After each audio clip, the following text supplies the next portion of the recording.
তোমার কাজগুলো খুবই ভালো লাগে ভাইয়া। তোমাকে দিয়ে আমি হচ্ছে নেক্সট মুভি বানাবো, সামনে যে মুভিটা কাজ করবে উনি ওইটাতে আমাকে রাখবে। লাস্ট গোসল করাইতে নিয়ে গেছিলাম, তারপর হচ্ছে আবার লাস্ট গাড়িতে উঠাইছি। আমার মা খালা আমার দাদা দাদিরা পর্যন্ত তার ভক্ত। যে বাংলাদেশ কিংবদন্তি চলচ্চিত্র অভিনেত্রী এবং চিত্রনায়িকা সবই খ্যাতি আছে ওনার।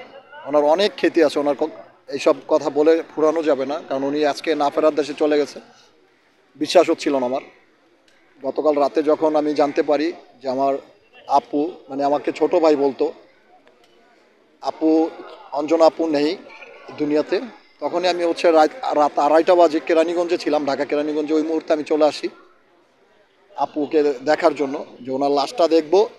আর আমি এক মুহূর্ত ঘরে থাকতে পারবো না, ওইটা চিন্তা করে আমি বের হয়ে চলে আসলাম। পরে আমি হচ্ছে আরিফ ভাইকে কল করলাম, ওনার ড্রাইভার, যে আপু কোন হসপিটালে আছে। বললো পিজি হসপিটালে 6 তলায় লিফটের 6-এ।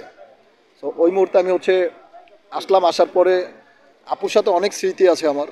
তা পার্সোনালি তাকে আমি চিনি আপুকে। আপুর বাসায় যাওয়া আসা, তারপর হচ্ছে ওনার সাথে প্রোগ্রামে অ্যাটেন্ড করা, অনেক কাজ হয়েছে আমার।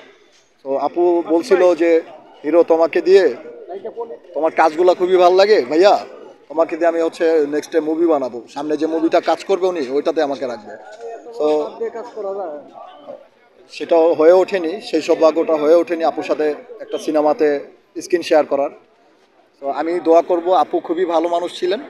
আমাকে নামাজ পড়ার জন্য অনেক সাজেস্ট করতো, যে ভাইয়া নামাজ মিস দেওয়া যাবে না, আল্লাহ আল্লাহ হইতে হবে, যা কিছুই করো না কোনো, কর্মের বাইরে নামাজটা পড়তে হবে, কর্মের আগে নামাজটা পড়তে হবে, এইভাবে বলতো।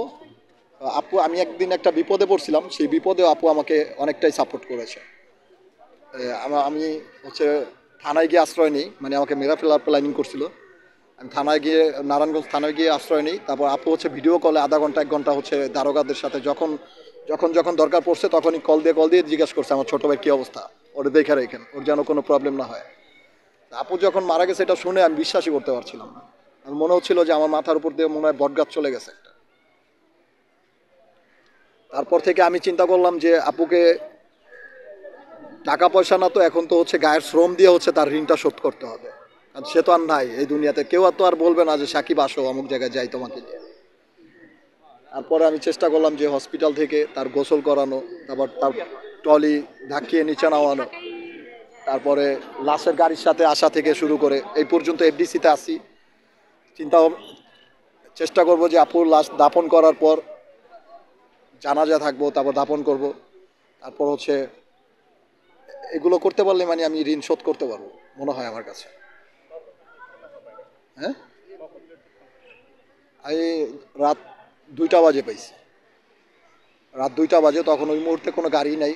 রাস্তায় বেরোইতে বেরোইতে আমার হচ্ছে একটু রেডি হয়ে বেরোইতে বেরোইতে হচ্ছে আমার 2:30 বেজে গেছে। ওই সময় গাড়ি পাইতেছিলাম না, একটু রাস্তায় লেট হয়েছে।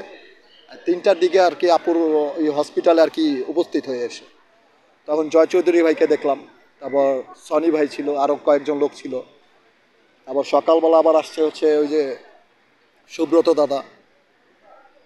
তো আমিও ছিলাম, আমি ওই যে লাশ গোসল করাইতে নিয়ে গেছিলাম, তারপর হচ্ছে আবার লাশ গাড়িতে উঠাইছি।